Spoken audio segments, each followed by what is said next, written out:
శుక్లాంబరధరం విష్ణుం శశివర్ణం చతుర్భుజం ప్రసన్నవదనం ధ్యాయేత్ సర్వవిఘ్నోపశాంతయే.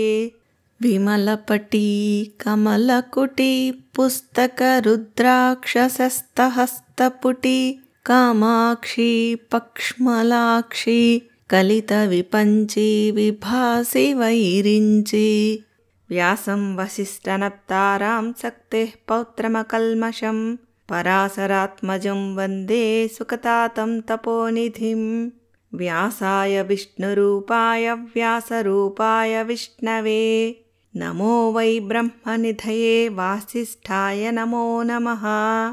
ఓం నమో భగవతే వాసుదేవాయ. ఓం నమో భగవతే వాసుదేవాయ. ఓం నమో భగవతే వాసుదేవాయ. శ్రీమద్భాగవత మహాపురాణము ప్రథమ స్కంధము మొదటి అధ్యాయము. సౌనకాది మహర్షులు సూత పౌరాణికుని ప్రశ్నించుట. మంగళాచరణము. మేము పరమ సత్యస్వరూపుడగు పరమాత్మను ధ్యానించెదము. ఆయన ద్వారా ఈ జగత్తు యొక్క సృష్టి స్థితి లయములు జరుగును. అట్టి పరబ్రహ్మ ఈ విశ్వమునందు అంతటా పూర్ణ రూపముతో వ్యాపించియున్నాడు. అతని అధిష్టానము వల్లనే ప్రపంచము సద్రూపముగా ప్రతీతమగుచున్నది. అతడు ఆధారముగా లేని పదార్థములు ఊహించుట కూడా వీలుపడని వంధ్యాపుత్రుడు. గగన కుసుమము వలె నామరూపములు గల ఏ వస్తువునూ లేదు. లేదా జగత్తునందు గల సకల పదార్థములను నేతి నేతి అను వాక్యముల ద్వారా నిషేధించిన మీదట ఆ పరబ్రహ్మయే మిగిలియుండును. సకల పదార్థముల యందు ఆయనయే ప్రతీతుడగుచుండును. అట్టి పరబ్రహ్మ శుద్ధ జ్ఞాన స్వరూపుడు, స్వయం ప్రకాశ స్వరూపుడు అగు ఆ పరమాత్మయే తన సంకల్పము చేత బ్రహ్మదేవునకు వేదజ్ఞానమును ప్రసాదించెను. అట్టి వేదముల తాత్పర్యమును తెలియుటకు విద్వాంసులు కూడా మోహమును చెందుచున్నారు. త్రిగుణాత్మకమగు ఈ సృష్టిలో గల పంచభూతములు, ఇంద్రియములు దేవతల రూపములో అనగా సత్వరజస్తమో రూపములలో జగత్తు సత్యముగా భాసించుచున్నది. కానీ వాస్తవమునకు అది మిథ్యయే. అయినను అధిష్టానమునందు బ్రహ్మయుండుట వలన ఇది కూడా సత్యమే. కానీ పరమసత్యము పరమాత్మ ఒక్కడే. తేజస్సు అనగా సూర్యరశ్మి వలన ఎడారిలో ఇసుకపై జలము ఉన్నట్లున్న ఎండమావి వలె, మట్టిలో పుట్టిన గాజు దర్పణము ముత్యపు చిప్పయందు జలము ఉన్నట్లు ఒకటి మరొకటిగా మారియున్నట్లు భ్రాంతి కలుగుచుండును. ఇదే విధముగా పరమాత్మ యొక్క అనంతమైన తేజస్సు చేత లేదా ఆయన సత్యత్వము వలన ఈ జగత్తు మిథ్య అయినప్పటికీ సత్యము వలె గోచరించును. తన దివ్యమైన ప్రకాశముచే మాయను నిరాశమునర్చునట్టి ఆ మాయాపతియగు పరబ్రహ్మమే వాస్తవమునకు ఏకైక పరమ సత్యతత్వము. అట్టి పరబ్రహ్మ పరమాత్మను సర్వోత్కృష్టమైన సత్యస్వరూపమును ధ్యానించెదము. వేదవ్యాస మహామునిచే విరచితమైన శ్రీమద్భాగవత మహాపురాణమునందు పరమ ధర్మములు ప్రస్తావింపబడినవి. ఈ భాగవత ధర్మములు మనలను జనన మరణ రూప సంసార చక్రము నుండి దూరమునర్చి మోక్షమును ప్రసాదించును. వికారరహితులు నిర్మల మనస్కులు అయిన సత్పురుషులకు మాత్రమే ఈ తత్వము బోధపడును. ఇవి తాపత్రయమును పూర్తిగా నిర్మూలించి శుభములను చేకూర్చును. ఇంతటి పవిత్ర గ్రంథము ఉండగా ఇతర శాస్త్రముల అవసరము ఏముండును? పుణ్యప్రదమైన ఈ గ్రంథమును వినవలెననిడి కోరిక కలిగిన వారి హృదయములలో వెంటనే పరమాత్మ సుప్రతిష్ఠితుడగును. శ్రీమద్భాగవతము వేదములనిడి కల్పవృక్షమునకు పండిన ఫలము. ఇందలి ప్రతి పదము అమృతరసమయము. శ్రీ సుఖమహర్షి యొక్క ముఖారవిందము నుండి జాలువారుట వలన ఇంకనూ పరమానందదాయకము. కనుక రసజ్ఞులైన మహాపురుషులారా, ఈ భాగవతామృతము తనివిదీర జుర్రుకొని ముక్తిని పొందుడు. భూలోకమున ఈ సుధలు సులభముగా లభించును. స్వర్గమునందు ఇంద్రాది దేవతలు శ్రీహరి గుణగణములను ప్రస్తుతించుచుందురు. శ్రీ మహావిష్ణువునకును దేవతలకును నిలయమైన పరమ పవిత్రమగు నైమిసారణ్యమునందు ఒకానొకప్పుడు సౌనికాది మహర్షులు భగవత్ప్రాప్తి కొరకై 1000 సంవత్సరముల జ్ఞాన యజ్ఞమును అనుష్ఠించిరి. వారు ఒకనాటి ప్రాతకాలమున అగ్నిహోత్రాది నిత్యకృత్యములను పూర్తి చేసుకుని అనంతరము సూత పౌరాణికుని పూజించిరి.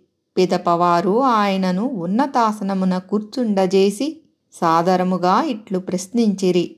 ఋషులు ఇట్లు పలికిరి. పుణ్యపురుషుడవైన సూతముని, మీరు సకల ఇతిహాసములను, పురాణములను, ధర్మశాస్త్రములను అధ్యయనము చేయుటయేగాక వాటిని చక్కగా బోధపరచియుంటిరి. సూతముని, భగవంతుని యొక్క సగుణ నిర్గుణ రూపములను గూర్చి బాగుగా ఎరిగిన వేదవేత్తలలో శ్రేష్ఠుడగు వేదవ్యాస మహర్షికిని తదితర మునులకును తెలిసిన విషయములు అన్నియును నీవును ఎరుగుదువు. నీవు పవిత్ర హృదయుడవు, నిర్మల స్వభావము కలవాడవు కనుక నీవు వారి కృపకు పాత్రుడవైతివి. గురువులు తమ ప్రియ శిష్యులకు మిగుల గోప్యములైన విషయములను కూడా తెలుపుచుందురు కదా. ఆయుష్మంతుడా, సకల శాస్త్రములయందును పురాణములయందును గురుజనుల ఉపదేశములయందును నిశ్చయింపబడి కలియుగమునందలి వారికి శుభప్రదమైన సాధనమును గూర్చి దయతో మాకు తెలుపుము. మహాముని, నీవు సత్పురుషులలో శిరోమణివి. కలియుగమునందలి వ్యక్తులు తరచుగా అల్పాయుష్కులై ఉందురు. సాధన చేయుటలో వారికి అభిరుచిగాని ప్రవృత్తిగాని ఉండవు. వారు సోమరులు, మందభాగ్యులు, సరియగు అవగాహనయు లేనివారు. అంతేగాక వారు పలు విధములగు విఘ్నములకును బాధలకును గురియగుచుందురు. సాధుపురుష సూతముని, శాస్త్రములు పెక్కుగలవు. వాటిలో అనేక విధములగు కర్మలును వాటి సాధనములును వర్ణింపబడినవి. వాటిలో వినదగినవి పలు విషయములు కలవు. నీవు నీ బుద్ధి కౌశలము ద్వారా వాటిలోని సారమును గ్రహించి మాకు వివరింప ప్రార్థన. తత్ప్రభావమున మా అంతఃకరణములలో ఆధ్యాత్మిక శాంతి నెలకొనును. తద్వారా పరమానందము కలుగును. ఈ విషయమును నీ నుండి తెలుసుకొనుటకై మిగుల కుతూహలముతో ఉన్నాము. సూత మహోదయ, నీకు మేలగుగాక. యదువంశ శిరోమణియగు కృష్ణ భగవానుడు ఏ పరమార్థము కొరకై వసుదేవుని వలన దేవకీదేవియందు అవతరించెనో నీవు ఎరుగుదువు. మహాత్మా, ఈ విషయమును వినుటకై మేము మిగుల తహతహపడుచున్నాము. దయతో మాకు విపులీకరింపుము. ఆ పరమాత్మ ప్రాణుల క్షేమమునకై వారి అభివృద్ధికై అవతరించుచుండును కదా. ఈ జీవులు జన్మమృత్యురూపమైన ఘోర సంసార చక్రమునందు చిక్కుపడి విలవిలలాడుచున్నారు. కళ్యాణప్రదమైన భగవన్నామమును ఏ రీతిగనైనను ఏ స్థితిలోనైనను ఉచ్చరించినచో వెంటనే వారి భయములు అన్నియును తొలగిపోవును. ఏలయన భయము కూడా భగవంతునకు భీతిల్లుచుండును కదా. మహాత్మా, విరక్తులును పరమశాంతులును అయిన మునులు నిరంతరము భగవంతుని పాదపద్మములను ఆశ్రయించుకొని ఉందురు.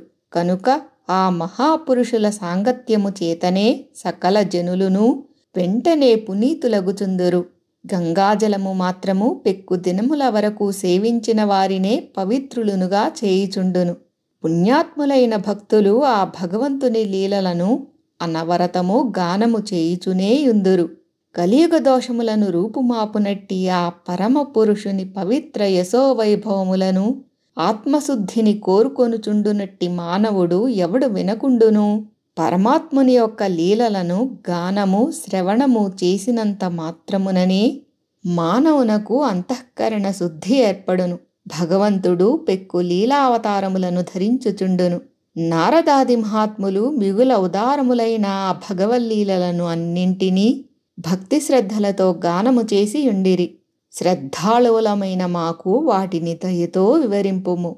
మహాత్మా సూతముని, సర్వసమర్థుడైన ఆ పరమాత్మ తన యోగమాయ ద్వారా తన లీలలను స్వచ్ఛందముగా జరుపుచుండును.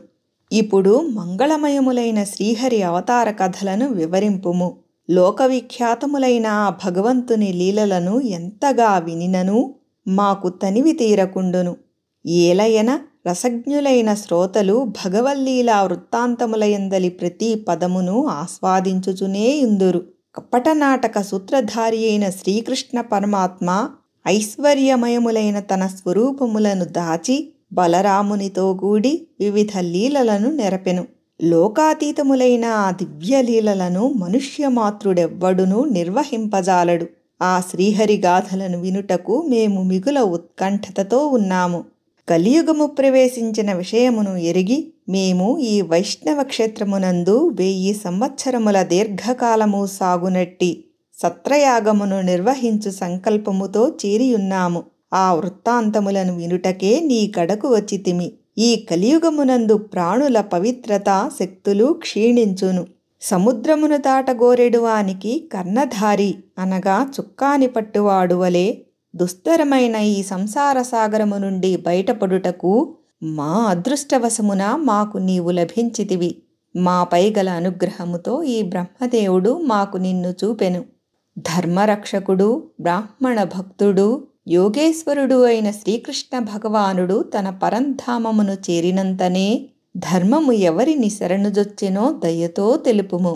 ఇది శ్రీమద్భాగవత మహాపురాణమునందలి ప్రథమ స్కందమునందు మొదటి అధ్యాయము. ఓం నమో భగవతే వాసుదేవాయ. ఓం నమో భగవతే వాసుదేవాయ. ఓం నమో భగవతే వాసుదేవాయ. స్వస్తి.